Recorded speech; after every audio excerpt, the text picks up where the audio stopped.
Baik, bismillahirrahmanirrahim. Assalamualaikum warahmatullahi wabarakatuh. Hamdan wa syukranillah, salatan wa salaman ala nabiyyina mursalin wa ala alihi wa sahbihi ajma'in amma ba'du.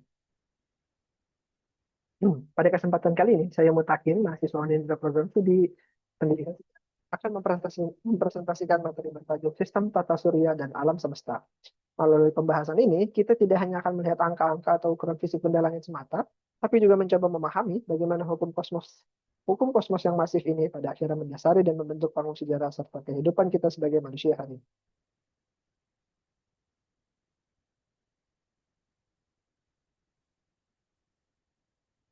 Sebelum melangkah lebih jauh, mari kita samakan persepsi dahulu mengenai dua istilah yang sering kali terputar, yaitu tata surya dan alam semesta. Secara sederhana, tata surya atau solar system adalah lingkungan kosmik lokal kita. Ini adalah sebuah sistem yang terikat ketat oleh gaya gravitasi, di mana pusat masanya dipegang oleh satu bintang tunggal, yaitu matahari. Di sekelilingnya terdapat objek-objek yang setia mengorbit, mulai dari 8 planet, satelit alami seperti bulan, hingga jutaan asteroid dan komet. Di sisi lain, jika kita berbicara tentang alam semesta atau universe, cakupannya jauh lebih luar biasa. Alam semesta adalah seluruh ruang waktu kontinu tempat kita berada. Ia mencakup segala sesuatu yang eksis secara fisik, mulai dari partikel kecil, energi murni, materi gelap, bintang, hingga miliaran galaksi yang luas yang tidak terhingga. Jadi rekan-rekan, bisa bayangkan betapa tata surya kita ini hanyalah sebuah rumah kecil, sedangkan alam semesta adalah bumi, tempat kota, dan seluruh negara itu berdiri. Kita berada di dalam rumah kecil, di tengah samudera kosmik yang maha luas. Sekarang, mari kita masuk ke mesin waktu kosmik untuk melihat bagaimana semua ini bermula melalui sejarah singkat tata surya. Proses ini bisa kita bagi ke dalam 3 fase besar. Pertama, titik awal atau teori Big Bang. Alam semesta kita tidak selalu luas seperti sekarang. Miliaran tahun yang lalu, ia bermula dari satu titik singularitas yang luar biasa padat dan panas. Peristiwa ekspansi besar atau ledakan dahsyat ini kemudian mendingin, dan dari energi murni itulah materi-materi dasar pertama di alam semesta ini mulai terbentuk. Lalu ada yang kedua adalah evolusi materi. Disinilah gaya gravitasi mengambil peran utama. Debu-debu kosmik dan gas hidrogen serta helium yang tersebar mulai saling menarik, menggumpal, memadat, hingga akhirnya melahirkan sistem galaksi dan generasi bintang-bintang baru. Lalu ketiga adalah fase planet dan biosfer. Di salah satu sudut galaksi kita, gumpalan materi tersebut berhasil membentuk sistem tata surya yang stabil, yang kelak menyediakan lingkungan yang ramah untuk menopang kehidupan biologis kita. Dari fase-fase ini, kita bisa mengambil satu kesimpulan historis yang cukup mendalam. Tubuh kita, tanah yang kita injak, dan peradaban yang kita bangun sebenarnya adalah sisa-sisa dari ledakan kosmik di masa lalu. Sejarah peradaban manusia, pada prinsipnya, adalah kelanjutan langsung dari ekspansi kosmik ini. Nah, di dalam sistem tata surya kita, para astronom membagi planet-planet ke dalam 2 kategori besar. Berdasarkan komposisinya, yaitu planet batuan dan gas. Planet batuan adalah planet-planet bagian dalam yang padat termasuk bumi kita. Mulai dari pertama, yaitu adalah planet Merkurius, Venus, Bumi, dan Mars. Sementara planet gas adalah raksasa di bagian luar seperti Jupiter dan Saturnus. Dilihat dari sini, mulai dari paling besar, Jupiter, Saturnus, Neptunus, dan Uranus. Namun, siapa yang menahan mereka semua agar tetap berada di orbit? Jawabannya ada pada slide berikutnya, yaitu matahari sebagai pusat tata surya. Tanpa adanya gravitasi masif dari matahari, seluruh planet ini akan terlempar acak ke ruang hampa kosmik yang dingin.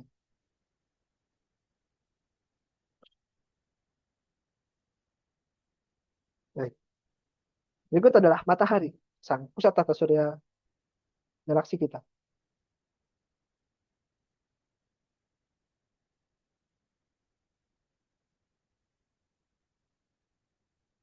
Mari kita sebedah sedikit profil dari sang penguasa tata surya kita ini. Matahari adalah bola plasma raksasa dengan diameter mencapai 1,4 juta kilometer atau 870.000 mil. Masanya sangat fantastis, yaitu sekitar 1,989 dikali 10 pangkat 30 kilogram. Angka ini setara dengan 99,8% dari total massa seluruh tata surya kita. Jarak matahari dari bumi kita adalah 149,6 juta kilometer. Sebuah jarak yang biasa disebut para astronom sebagai satu satuan astronomi. Jarak ini sangat presisi, tidak terlalu dekat hingga kita hangus, dan tidak terlalu jauh hingga kita membeku. Suhu permukaannya saja mencapai 5.500 derajat Celcius. Nah, secara komposisi, matahari adalah tungku fusi nuklir alami yang mendidih. Ia terdiri dari 74 hidrogen dan 24% helium berdasarkan massa. Sisa 2% lainnya adalah unsur-unsur jejak seperti karbon, oksigen, dan nitrogen. Melalui fusi hidrogen menjadi helium inilah matahari menghasilkan energi konstan yang menghidupkan planet kita.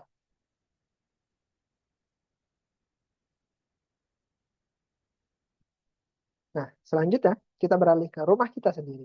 Tempat kita tinggal, tempat kita lahir, hidup, dan mati dikubur di planet ini pula, yaitu planet bumi, tempat hidup kita.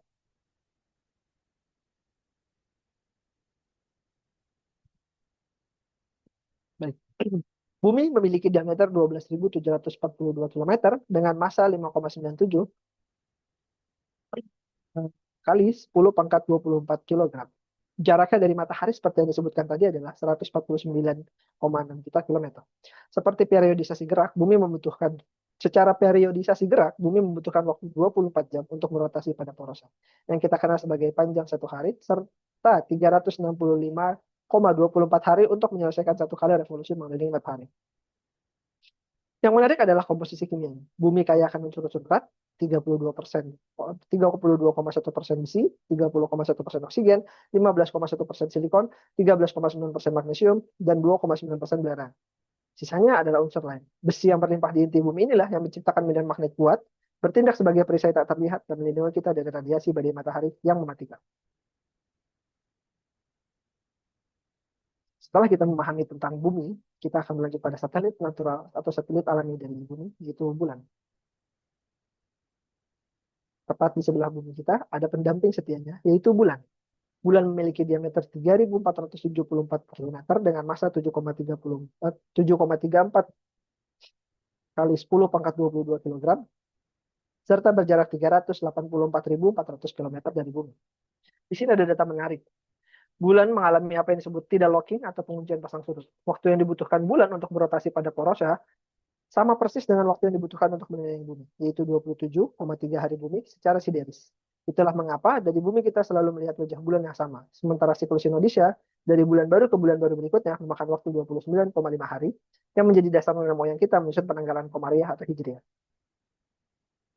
Untuk komposisi untuk komposisi kerang dan mantala sendiri didominasi oleh 43% oksigen, 20% silikon, dan 19% magnesium. Menunjukkan kemiripan dengan material luar bumi yang memperkuat teori bahwa bulan dulunya adalah bagian dari bumi yang terpisah akibat tabrakan kosmik purba. Nah, berikut untuk pemahaman lebih lanjut, di antara ada objek-objek tata surya penolong bumi. Rekan-rekan sekalian, keberadaan kita di bumi ini hari ini bukanlah sebuah kebetulan sederhana. Kehidupan kita dijaga oleh tiga objek penolong utama di tata surya kita. Pertama adalah matahari, yaitu generator energi dan jangkar, di mana ia menyumbang 99,8% massa tata surya. Fusi termonuklirnya bertindak sebagai motor penggerak utama bagi siklus iklim global. Sistem hidrologi, hujan dan awan, serta fotosintesis yang menjadi hulu rantai makanan biosfer. Lalu ada dua planet sebagai perisai kosmik, planet Jupiter sebagai perisai kosmik. Planet gas raksasa ini adalah pahlawan tanpa tanda jasa. Karena dia memiliki massa yang sangat luar biasa besar, gravitasinya mampu untuk berfungsi sebagai penyedot debu-debu kosmik. Jupiter menangkap dan membelokkan asteroid-asteroid besar berbahaya yang jatuh dari luar tata surya, sehingga bumi aman dari hantaman katastrofik dan evolusi peradaban manusia bisa berjalan tanpa interupsi destruktif. Lalu ada ketiga, bulan sebagai stabilisator presisi. Torsi gravitasi bulan mengunci kemiringan poros rotasi bumi kita agar tetap stabil di angka 23,5 derajat. Tanpa adanya bulan, poros bumi kita akan bergoyang ekstrim secara acak. Akibatnya iklim planet akan berubah radikal dan kacau, menghancurkan stabilitas ekologis yang kita butuhkan untuk bertahan hidup. Nah, kita beralih kepada pemahaman mengenai hukum alam ini, yaitu revolusi pandangan kosmik. Perbandingan antara model geosentris dan model heliosentris. Pemahaman mengenai hukum alam ini membawa manusia pada revolusi pandangan kosmik. Di masa lalu, kita terjebak pada model geosentris, menganggap bumi adalah pusat alam semesta yang diam dan tidak bergerak, serta manusia adalah pusat spiritual dan fisik dari segalanya.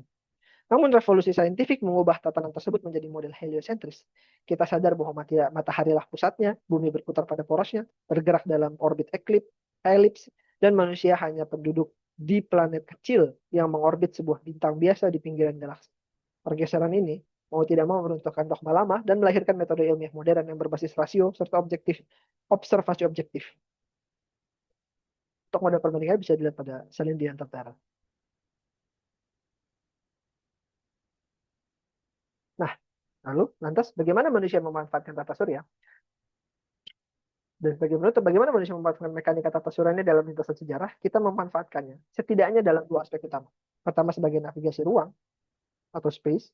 Para pelaut zaman dulu, termasuk nenek moyang kita di Nusantara, memanfaatkan rasi bintang sebagai kompas kosmik untuk menaklukkan samudera luas tanpa kompas modern. Hasilnya terjadilah migrasi global, rute dagang baru, dan pertukaran antar bangsa.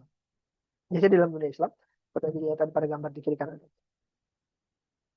itu ada sebuah astrolabe, yaitu alat untuk membantu bagaimana lihat peredaran astronomi di luar bumi kita.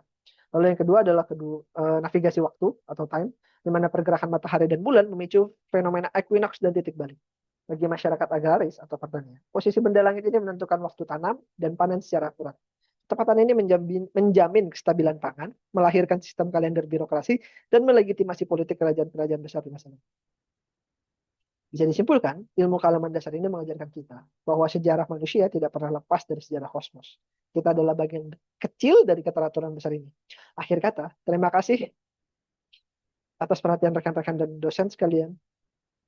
Jika ada pertanyaan atau diskusi lebih lanjut, silakan cantumkan di kolom komentar. Akhirul kalam, terima kasih. Bila kita hidayah. Wassalamualaikum warahmatullahi wabarakatuh.